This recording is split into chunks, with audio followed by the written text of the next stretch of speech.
दोस्तों, ये जो व्यक्ति हैं, मूर्ख मंथन बैठक का ये जो प्रचारक हैं, ये इतना ढीठ है और कहता है मुझे जब सुनते हो तो मन बना लीजिए, सीखने का मन रखता ही नहीं है। इसके गलत शिक्षा को लेकर मैंने बहुत सारे काउंटर वीडियो बनाई हैं, पर कभी भी अपने आप को सुधारें ऐसा इसने कभी किया ही नहीं। और ऐसे लोगों के विषय में वचन क्या कहता है? प्रियो, आइए हम पढ़ेंगे भजन संहिता उसका 50वां भजन, और मैं आपके लिए 16 वचन पढ़ता हूं। आपके लिए मैं 16 वचन पढ़ रहा हूं, ध्यान दीजिए। परंतु दुष्ट से परमेश्वर कहता है, तुझे मेरी विधियों का वर्णन करने से क्या काम? तू मेरी वाचा की चर्चा क्यों करता है? तू तो शिक्षा से बैर रखता है। तू तो शिक्षा से बैर रखता है और मेरे वचनों को तुच्छ जानता है। दोस्तों, जो शिक्षा से बैर रखता है परमेश्वर की दृष्टि में वो दुष्ट है। हर कोई सिखाने वाला सीखने का मन रखे। वचन कहता है जो सीखने का मन नहीं रखता है उनके विषय में वचन कहता है तू तो दुष्ट है। तू मेरी विधियों को क्यों सिखाता है? मेरी वाचा की चर्चा क्यों करता है? तू तो शिक्षा से बैर रखता है ना। जो शिक्षा से बैर रखता है परमेश्वर की दृष्टि में वह दुष्ट है। दुष्ट है मतलब यह है जो सिखाते हैं वे सीखने का मन भी रखे, नहीं तो वो परमेश्वर की दृष्टि में दुष्ट हैं। प्रियो, दुष्ट की परिभाषा जानते हो? दुष्ट की परिभाषा यानी उसमें कोई अच्छाई रहती नहीं है,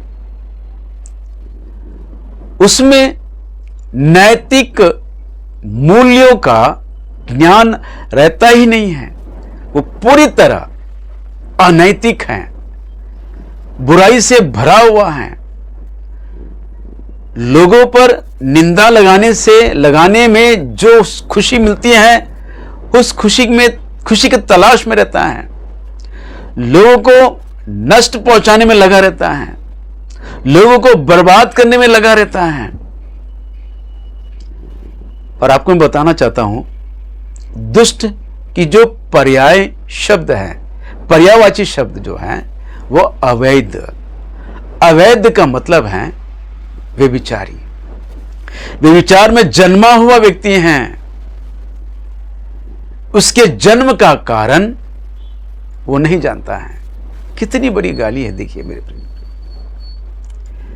दुष्ट के पीछे परमेश्वर की जो मनसा है, दुष्ट कहने के विषय में परमेश्वर की जो मनसा है वो व्यभिचारी है, पाप में जन्म लेता है और पाप में जीता है। पाप करके भी पश्चाताप नहीं करता है, क्योंकि वो पूरी तरह दुष्ट है। दुष्ट है। दोस्तों, हे दुष्ट, तुझे मेरी विधियों को सिखाने से क्या काम है? तू मेरी वाचाओं को क्यों सिखाता है? क्योंकि तू शिक्षा से बैर रखता है और मेरे वचनों को तुच्छ जानता है। हाँ मेरे दोस्तों, इसने तो बहुत बार भक्तों को भी झूठा कह दिया है, यहां तक कि यीशु मसीह को भी इसने कह दिया है यीशु मसीह शैतान की बातों में आ गया है। हाँ मेरे दोस्तों, इसने ऐसा स्टेटमेंट दिया है। और बपतिस्मा देने वाले यूहन्ना को भी झूठा कह दिया है। मैंने इसके विषय में भी काउंटर वीडियो बनाई है, उसका कोई जवाब नहीं है, क्योंकि ये इतना बेशर्म और दुष्ट आदमी है, इससे कुछ फर्क नहीं पड़ता है। लेकिन वचन कहता है, हे दुष्ट, मेरी विधियों को सिखाने से तुझे क्या काम है? मतलब यह है जो सिखाते हैं वे सीखने का मन रखे, सीखने का मन रखे।